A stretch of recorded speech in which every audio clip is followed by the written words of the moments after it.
আজকে একাদশী। আমি আজকে একটা নতুন রেসিপি আপনাদের সাথে শেয়ার করব। একাদশীর দিনে আপনারা দুপুরে রাত্রে আরাম করে খেতে পারেন, কোনো অসুবিধা হবে না। আমি এখানে 250 বাদাম নিয়েছি, 3-4 ঘন্টা ভিজিয়ে রেখেছি। আপনারা রাতে ভিজিয়ে রাখতে পারেন, খেয়ে দেবেন।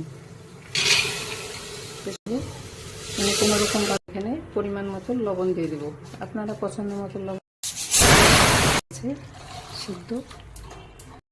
বন্ধুরা, আজকে একাদশী। কালকে রাতে আমি 250 বাদাম ভিজে রেখেছিলাম।